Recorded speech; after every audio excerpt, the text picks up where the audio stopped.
Graça e paz, amados, maravilha do eterno, abençoados, abençoadas, riqueza do Todo-Poderoso Deus, mais um café com Deus com o pastor Maurício Loureiro. Corralina do Senhor, o café de hoje está lá, em 1 Samuel, capítulo número 30, versículo de número 6. Me perdoa, ontem eu não pude gravar, passei por um procedimento cirúrgico na boca, né? Devido ao implante dentário.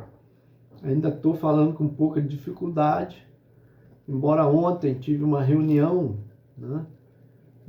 Essa cirurgia que eu fiz, ela foi sexta-feira, não, foi no sábado, e ainda assim consegui fazer uma reunião à tarde, tendo que falar também pouco, presidi uma reunião e não consegui gravar o Café com Deus, estava sangrando ainda a boca, com dificuldade, por causa desse procedimento, né? Mas hoje, domingo, né, de madrugada, como eu gravo sempre, resolvi gravar esse Café com Deus. Então eu te peço um pouco de compreensão, a dificuldade de fala, né? Ainda incomoda muito, tá? Mas eu gostaria de compartilhar com você até a mensagem que eu compartilhei ontem à tarde com o nosso grupo, amém? Está lá em 1 Samuel, profeta Samuel quem escreveu, né?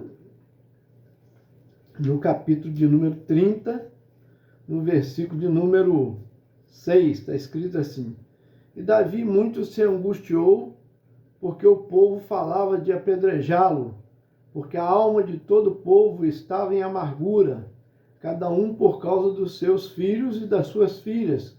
Todavia Davi se fortaleceu no Senhor, seu Deus. Não é fácil não, hein? Vou colocar como título nesse Café com Deus, essa mensagem, o fundo do poço. Olha que Davi estava já bem preparado, maduro para assumir o reinado, mas ainda estava debaixo de fuga, fugindo, como fugitivo, claro, fugindo de Saul, que queria matá-lo. Ele viveu por um tempo lá na caverna de Adulão, que era uma caverna assim chamada e muito comprida, muito grande, e ele viveu lá com 600 guerreiros. E olha que os guerreiros de Davi não era fácil não. Diz a Bíblia que o Espírito de Deus tomava posse deles. Um abatia com flechas até 1000 homens. Outro com a espada matava 600 homens, tá, numa guerra. Então era muito, muito ligeiro como a corça, né? E uma visão de águia, uma habilidade, uma astúcia de serpente, coisa tremenda mesmo, tá? Mas chegou um ponto que Saul, em todo o território do deserto, começou a caça, a procurar Davi incessantemente para matá-lo. E chegou numa situação que ele foi livre pelo gongo, né? Vamos pôr assim, porque quando havia cercado Davi, não tinha mais jeito, o exército todo de Saul havia cercado Davi com seus homens, chegou uma notícia repentina avisando que a capital estava sendo invadida, de Israel estava sendo invadida. Então ele teve que desistir daquela emboscada que havia colocado Davi e voltar correndo para defender a sua pátria. Aí Davi tomou uma posição de ir para a terra do inimigo, sabia que não tinha mais espaço para ele ali.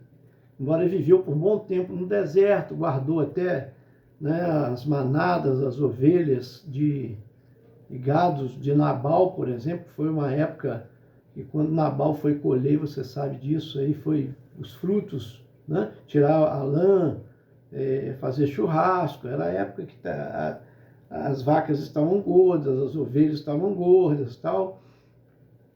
Tempo do lucro, da venda, do faturamento, Davi pediu que os pastores dele explicassem Nabal, que enviasse um pouco para ele de comida, né? Afinal de contas, há mais de ano eles estavam guardando ali aquela região para ninguém assaltar Nabal.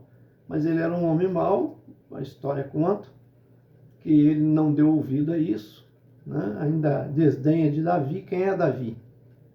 Entende? Eu não conheço. E ele sabia que Davi matou Golias, ele sabia que Davi foi capitão do exército de Saul, ele sabia que Davi chegou a general, né? Mas agora está fugindo. Então, para ele, Davi é ninguém. Davi se revolta, resolve ir com os homens, pelo menos 400 homens, matar toda a casa, acabar com toda a casa de Nabal, aonde Abigail fica sabendo, e a gente sabe da intercessão dela, levando, né, alimentos para ele, e pedindo perdão, intercedendo, e dizendo para que ele não fizesse aquela loucura, porque todo o povo que trabalhava ali, os empregados, não tinha culpa daquilo que ele estava fazendo. Ele que era um homem mau, era o marido dela. Mas Davi, e ainda advertiu Davi: eu sei que o Senhor vai reinar sobre a nação em breve, e que não fique essa cobrança do sangue de inocente no seu reino. Então Davi repensou, mas aí é que está, Davi ali já não estava mais consultando a Deus. É onde ele vai viver com o inimigo.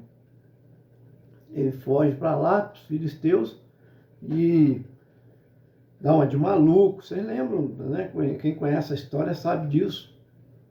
E agora ele está numa situação que ele agora tem que servir o rei.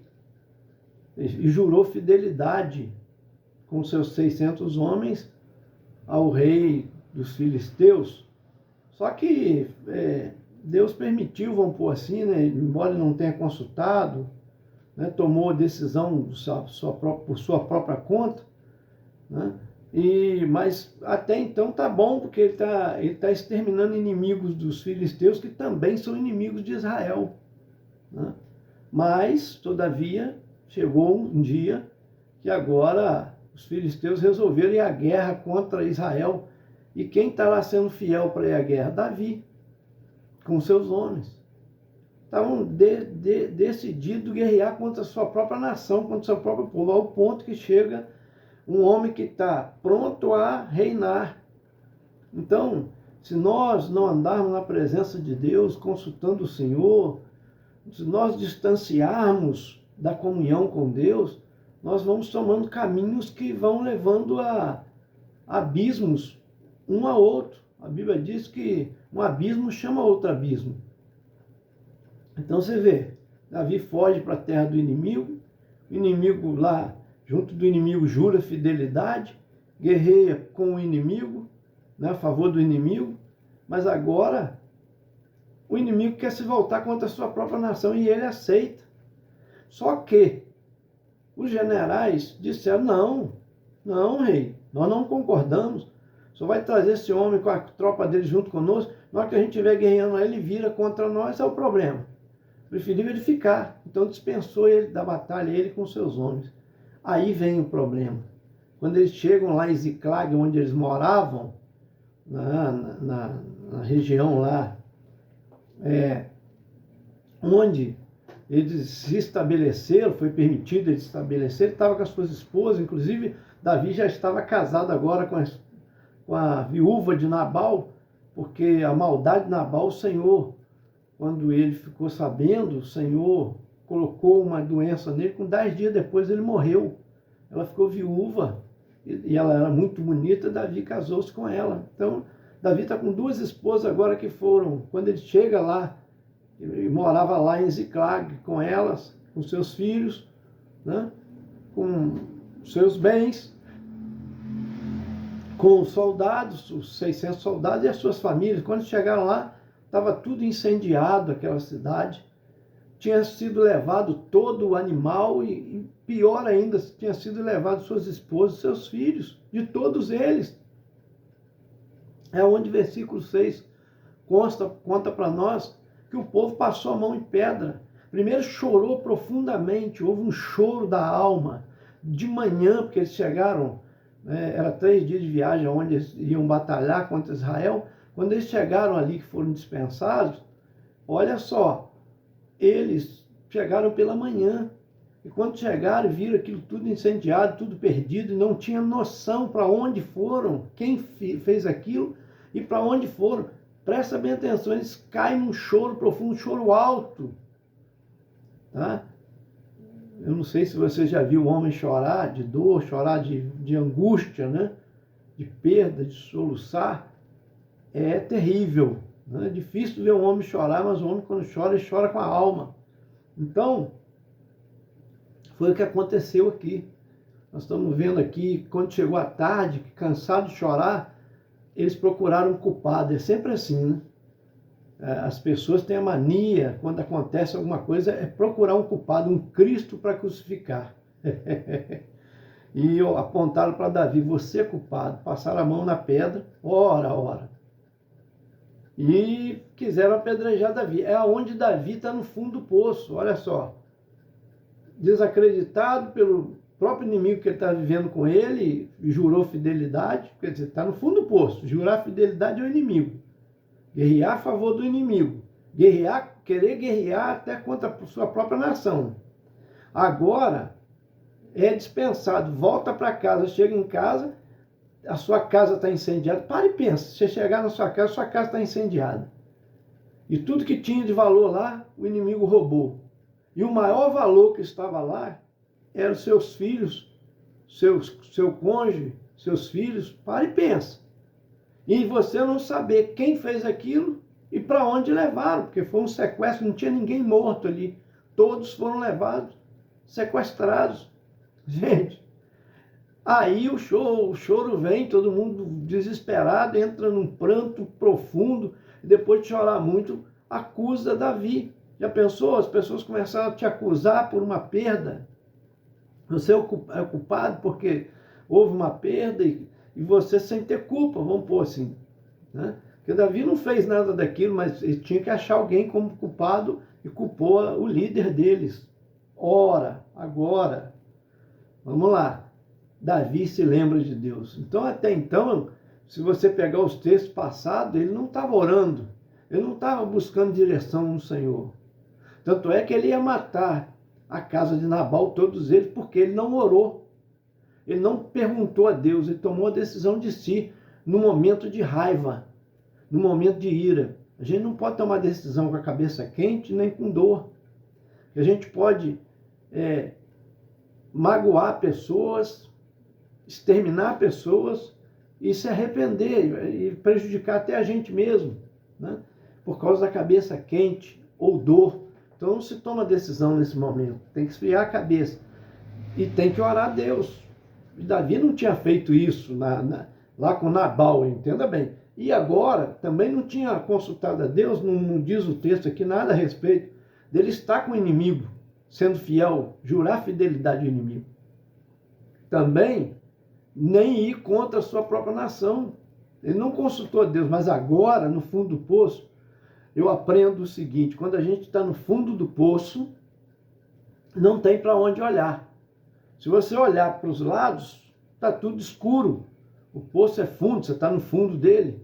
Você só vê parede. Se você olhar para o fundo, não tem mais aonde descer, você está no fundo. Só tem um lugar que você pode olhar. Para onde quer?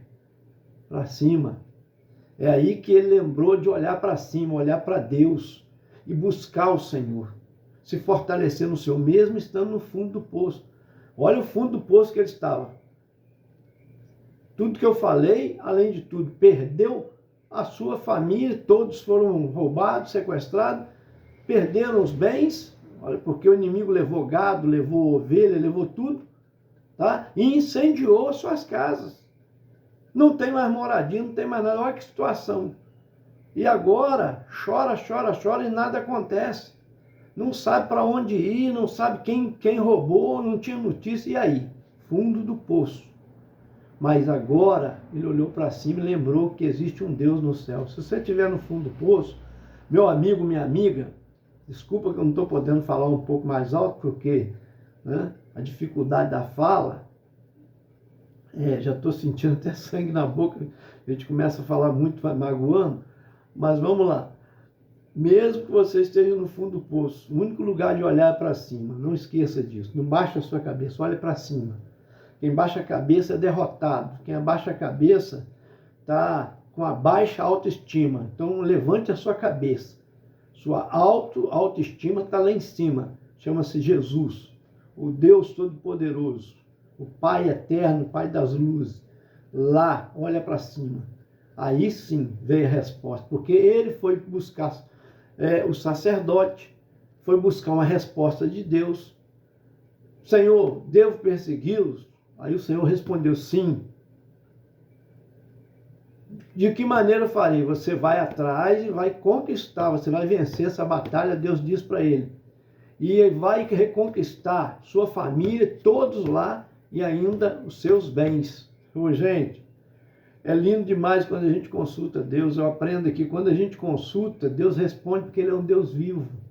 É sinceridade de coração, você tem que ser sincero com Deus, conversar com Ele, abrir seu coração, reconhecer sua miséria, sua fragilidade, né? Que nós não somos nada, nós somos dependentes exclusivamente de Deus. Aí é lindo demais isso daqui, porque o Senhor responde para ele, dá direção.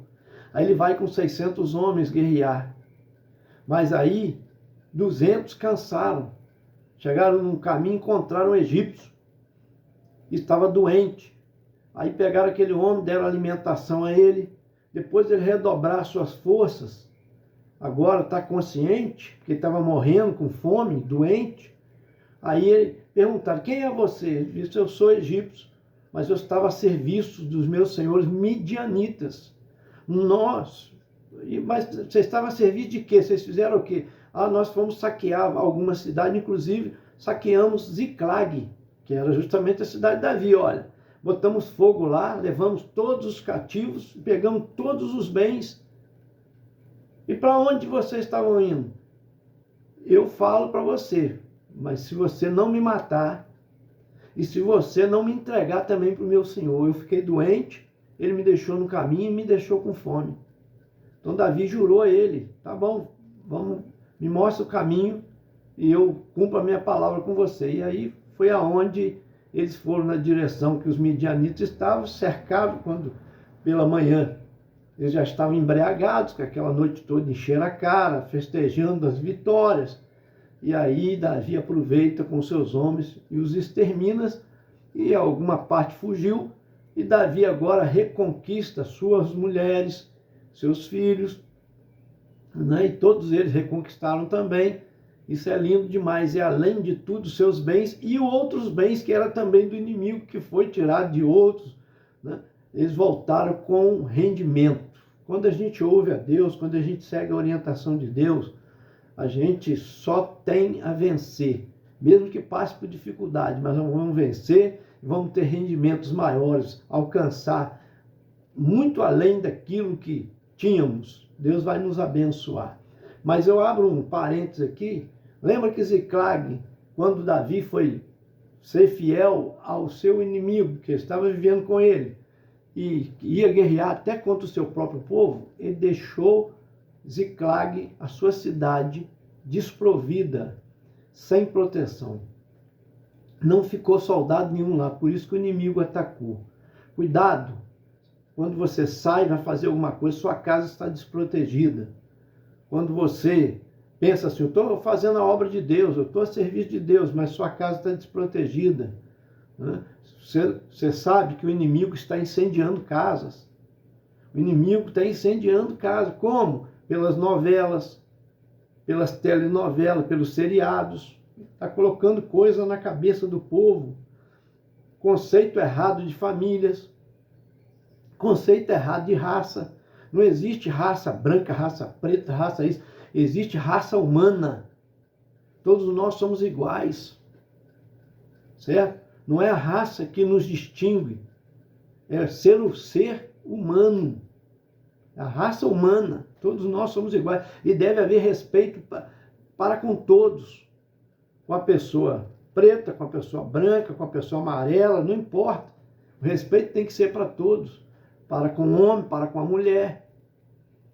Mas estão ensinando, o inimigo está aí, ó, atacando as famílias, né? Trazendo conceitos diferentes do que Deus ensinou, do que é a família tradicional, tá? Do que é, porque a Bíblia diz macho e fêmea, não existe outra característica para Deus, outro gênero para Deus. O gênero para Deus é macho e fêmea. E tantas coisas que o inimigo está atacando. Você sabe que o seu filho fica vendo dentro do quarto? Você sabe que às vezes o inimigo está incendiando lá a mente dele? O que ele fica olhando no celular? Você tem colocado a sua casa para ouvir a palavra de Deus? O que eles têm ouvido? Quanto tempo eles ficam diante de uma tela de televisão, de uma tela de um computador, de uma tela de um celular? Em média, as pessoas hoje estão ficando 9 horas na frente de um celular. É estatística comprovada. O que elas estão recebendo? Você sabe na sua casa o que elas estão recebendo? Seus filhos? Seu cônjuge? A gente precisa sentar juntos para almoçar, para jantar, para lanchar e agradecer a Deus, aprender a falar sobre Deus na nossa casa, colocar louvores na nossa casa, porque o inimigo está entrando com músicas pervertidas, com conteúdos destrutivos dos princípios que Deus tem colocado para nós, criou para nós. O inimigo saqueando a sua casa. E além de saquear, incendiando o seu casamento, porque o cônjuge não dá atenção ao outro, está sempre no celular, está sempre ocupado com alguma coisa. Um não tem tempo para o outro. Às vezes você não tem tempo para os seus filhos, o inimigo tem. Tá? O traficante tem. Cuidado. A gente precisa refazer, ou seja, rever os nossos conceitos para guardar a nossa casa. O erro de Davi: vai com todos os homens e não deixa proteção na sua casa. Você tinha 600 homens, ia guerrear junto com o exército, não podia ter deixado 200 guardando ali? Ora, gente, me ajuda aí. A mesma coisa está acontecendo hoje. Por desguardar a nossa casa, está sendo destruído tudo e você está perdendo aquilo que o Senhor te deu, aquilo que te pertence. Cuidado aí, vamos vigiar. Recebe aí, Jesus veio e morreu na cruz do Calvário, não foi em vão, porque nos ama. Deus nos ama, Ele quer o melhor para nós. E a sua orientação é para nós vivermos felizes, sermos abençoados. Ouvir a Deus, como Pedro disse, importa mais ouvir a Deus do que aos homens. Obedeça ao Senhor, é o melhor para a sua vida. Eu quero orar por você, em nome de Jesus.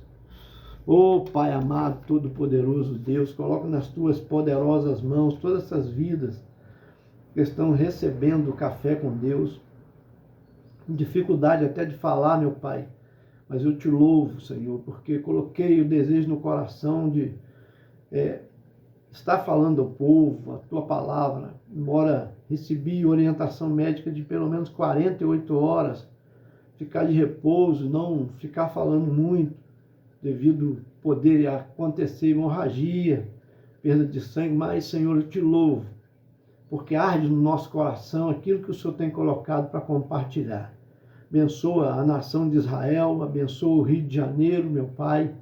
Deus amado, repreende todo o mal sobre aquela cidade, traz segurança ao nosso país, também a Israel, em nome de Jesus. Toma Lena Mendes e família nas tuas mãos, está pedindo oração pelas irmãs do culto de oração, toma nas tuas mãos, que acontece toda segunda-feira na nossa híbrida.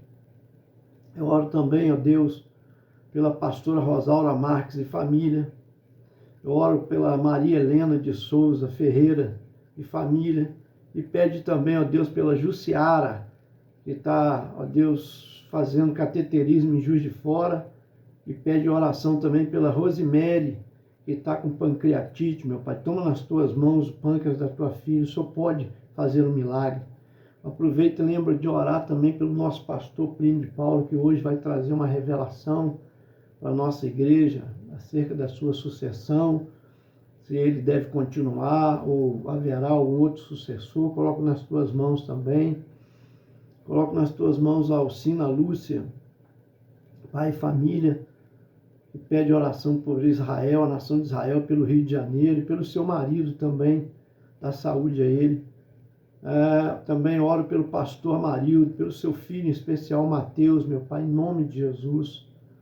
Oro também, ó Deus, ó Senhor, pela Yolanda Pinho, pela sua causa, sua família, em nome de Jesus. Jorge Luiz Rodrigues e família, pelo seu genro, Gesley, abre porta de emprego. Oro pela Camila, Pai amado, essa mulher de Deus abençoada, Camila Vilela, Reinaldo Martins, em especial pela Júlia Vilela, em nome de Jesus. Deus, Amarilda Simões Nunes e família. Oro também pelo DJ Ronaldo Pitbull e família. Oro pela missionária Enéia, lá do Carmo, vai estar pregando hoje a tua palavra também. Cobre ela com a tua graça, da unção. Toma Nelma Kumaru nas tuas mãos e família também, seus filhos e netos. Toma Lúcia Helena e Eleutério Gomes. Traz proteção para tua filha, guarda ela na redoma do teu poder. Toma Rosângela Alves do Goiabal, seu filho Zé Gabriel Alves Tinoco. Oro também pelos projetos do Cleapa. Oro, Deus, pelo evangelista Rogério, da nossa IBRE lá, do Morro Deus de Jesus, que pede oração pelo seu cunhado Armando, que está internado em Muriaé também, meu Pai. Coloco nas tuas poderosas mãos. Oro também, ó Deus amado, pela Carla Barrela Dó, amiga lá do Rio de Janeiro, amiga da Camila Vilela. Tomo nas tuas mãos, meu Pai, também a Fátima Coelho, Vital e família, em nome de Jesus. Esse foi mais um Café com Deus, gente. Te aguardo até o próximo. Se puder nos abençoar, tem um Pix embaixo aí, tá? Qualquer oferta que Deus tocar no teu coração, te agradeço e Deus te abençoe e te recompense em nome de Jesus.